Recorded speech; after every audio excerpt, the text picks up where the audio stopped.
Assalamualaikum warahmatullahi wabarakatuh. Waalaikumsalam warahmatullahi wabarakatuh. Good morning everyone. Morning, Miss. How are you today? I'm fine, thank you. How are you?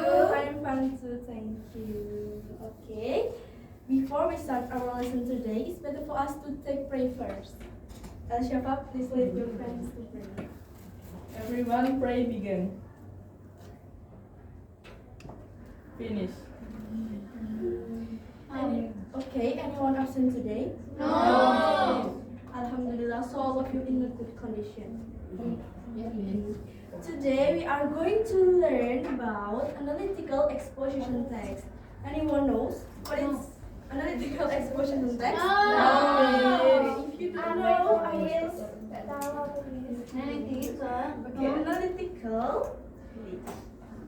Analytical is exposition is a text that elaborates the writer's opinion on phenomena or issues.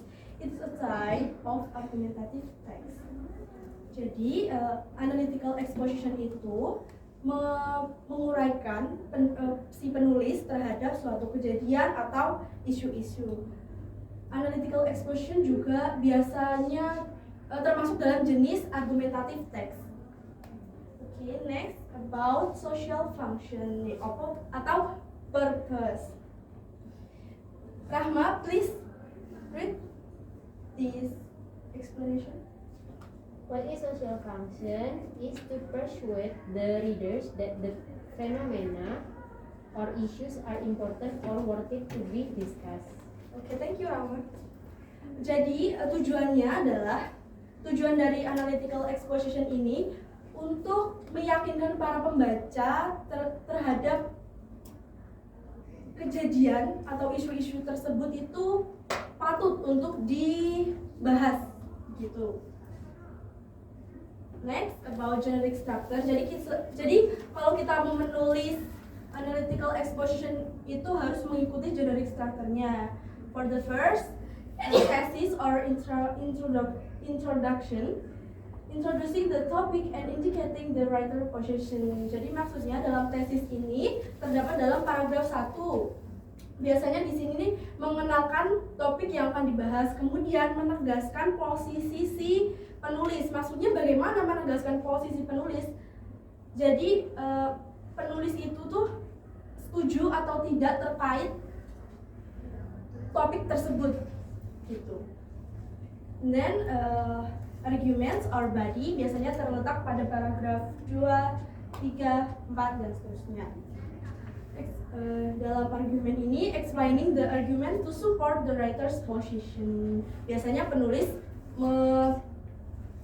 menyatakan pendapatnya, biasanya dikuatkan dengan fakta, data, dan contoh-contoh untuk meyakinkan bahwa pendapatnya itu yakin bagi para pembaca gitu loh. And then reiteration or conclusion is presenting the writer's position. Biasanya dalam reiteration ini penulis menegaskan ulang bagaimana dia setuju atau tidak terkait dengan topik tersebut. Itu biasanya juga terdapat pada paragraf terakhir. Okay, I will show you an example of analytical exposition text. Please read this text and analysis the thesis, argument, and reiteration. I will give you 5 minutes. Okay.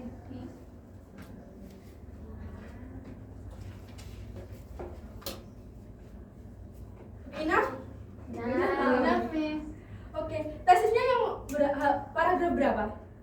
Pertama. Atas. Ya, paragraf pertama.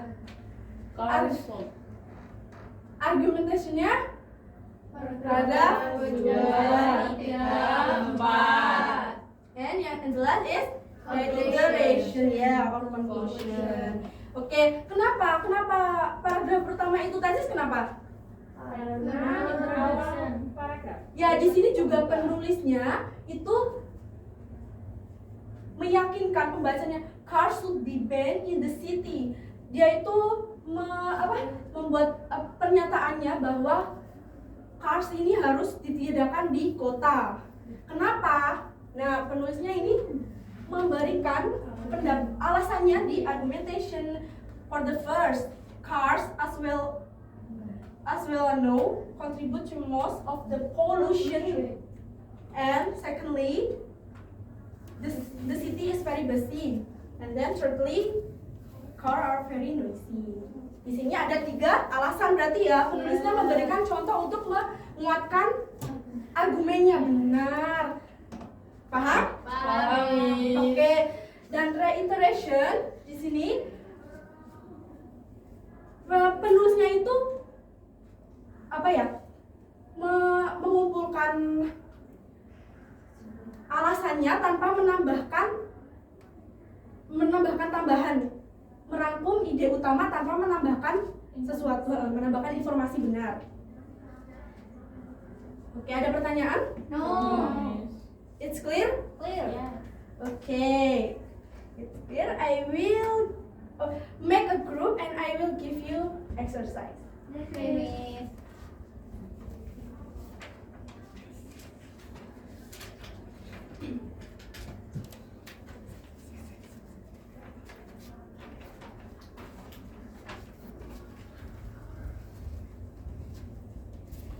Okay, please attention.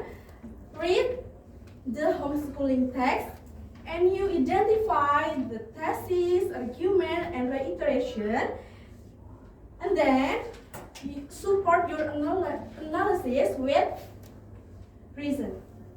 Okay? Yes, Miss. I will give you 10 minutes.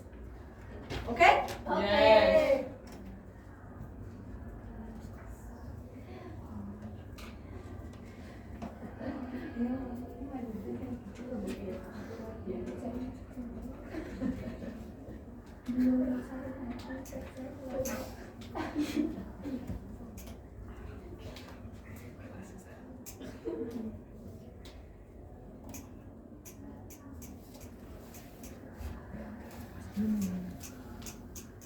Okay, any question? No.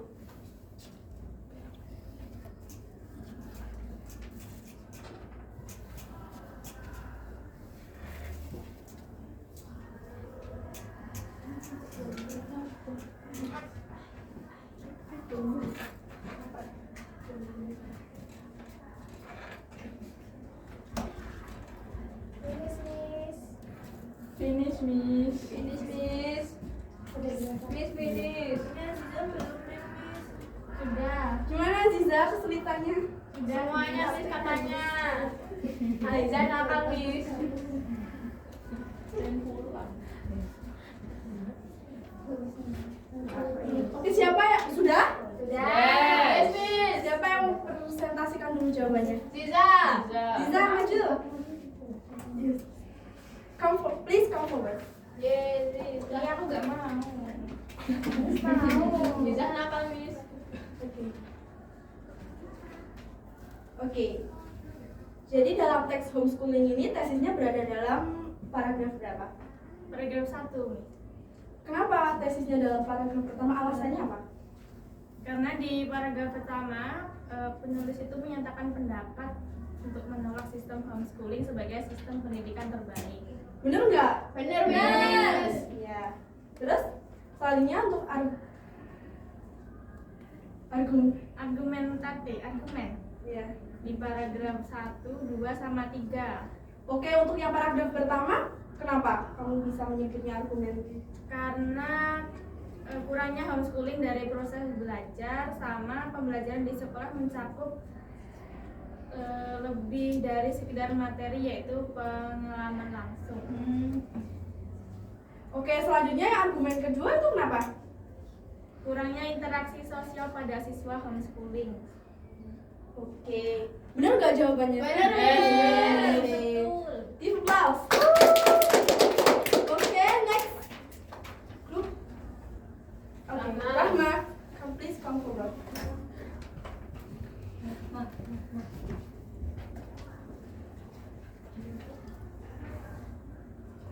Iya.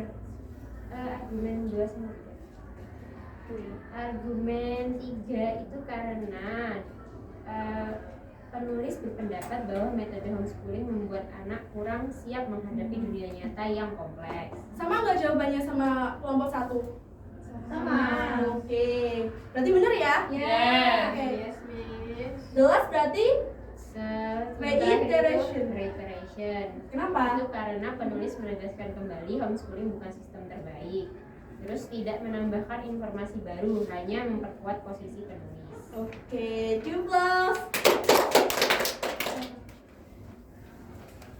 Okay, thank you for your answer. Oke. Okay.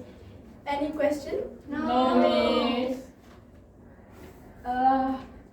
What did you learn today? Analytical exposition. Thanks. Thanks. Analytical exposition tadi apa? Thanks. Teks yang berisi pendapat pendapat si penulis terhadap kejadian atau isu-isu. Benar sekali. Tadi generic structure-nya ada 3 apa aja? Reiteration. Oke, benar. Sepertinya udah mulai paham ya sama materi analytical exposition. Yes, Ada pertanyaan untuk pembelajaran kali ini? No. Okay, enough for lesson today. Let's close our lesson by saying hamdalah together. Alhamdulillahirabbil alamin. Thank you. Wassalamualaikum warahmatullahi wabarakatuh. Waalaikumsalam warahmatullahi